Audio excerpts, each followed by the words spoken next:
Well, it's an auspicious morning in a lot of ways, huh? The internet goes out. I'm surrounded by a lot of Geminis this morning, their birthdays. And it is so great to be with all of you this morning, in person and online. My name is Mukei. For those of you who don't know me, I'm a senior student here at the Village Zendo. Also, I am the co-chair of our People of Color sitting group. And I was thinking about what to share with you this morning. And I came across a blog by a woman by the name of Eve Marco. Eve Marco, for some of you who know her, is the widow of our founder, Bernie Glassman. Not the founder. Dogen is the founder, but not Bernie Glassman. And she writes a blog now and then, the title of it was like, What Happened? She talks about going to the West Coast where she went to a lay teachers association meeting, and it was a meeting of friends, and she said that she met up with a friend who said something like, quote, whenever I get up in the morning, regardless of whether I'm down, up, or in between, I open my eyes, look around, and say, what happened? And she goes on further to say, this particular colleague talks about his grandson who loads his toys into a toy wagon and runs as fast as he can and knocks the wagon into the wall and says, wow, over and over and over again. And people listening to the story remark, well, this is probably how the Big Bang started. Or how God created the world. Quote, she packed all things into a container, smashed it against a wall. Everything went flying. Light, darkness, seas, land, moon, stars, carpenter ants, sandhill cranes, humans, daylilies, and she said, wow. And then, like Bob, upon waking, asked, what happened? And I've been feeling something like that myself these past months.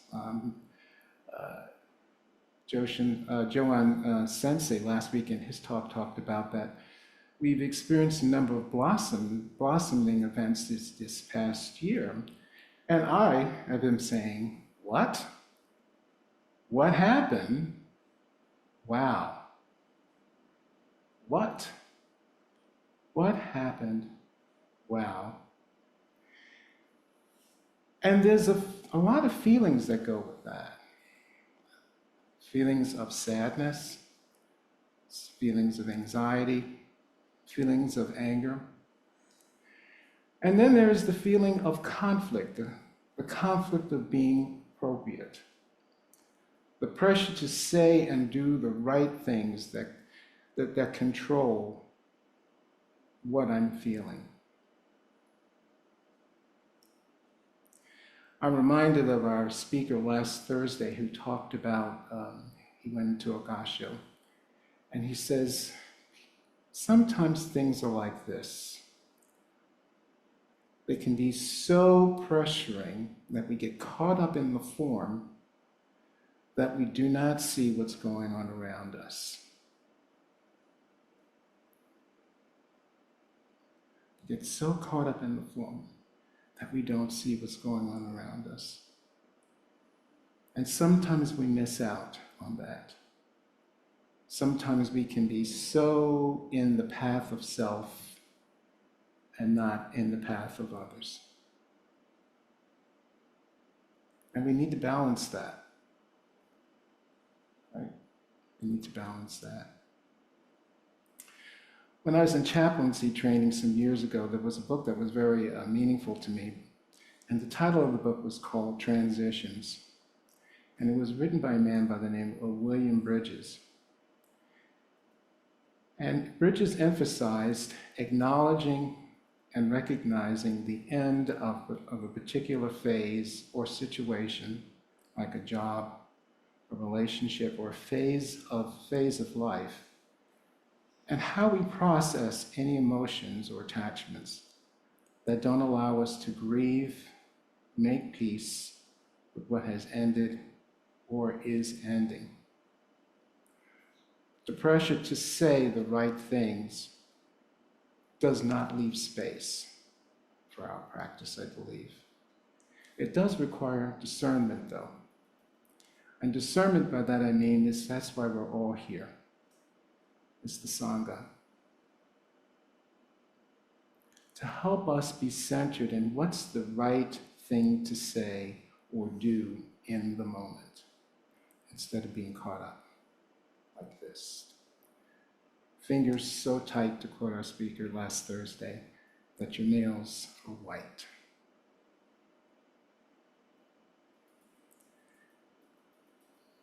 The sangha as discernment. I wanted to share this following koan with you. Joshu, why can't you quote it fully? Case 59 from the book, The Blue Cliff Record. A monk asked Joshu, the ultimate path has no difficulties. Just avoid picking and choosing. As soon as there are words and speech, this is speaking and choosing. So how do you help people, teacher? Joshu said, why don't you quote the saying in full? The monk said, I only remember it up to here.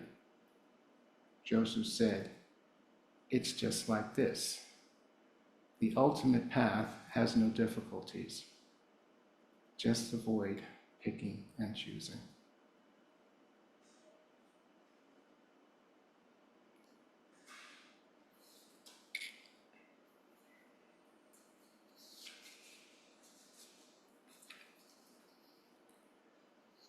The ultimate path has no difficulties. Just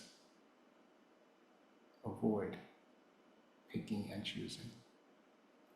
We can choose to pick like this,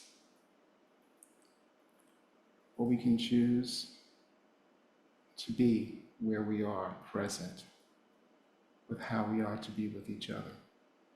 And maybe in this time of transition, know how we can respond effectively. A person who was very helpful to me in my growing up over the years was a singer by the name of Joni Mitchell. And she, I would say, came to me in various forms, especially in her music. And I'd like to end my talk with a lyric from one of her songs.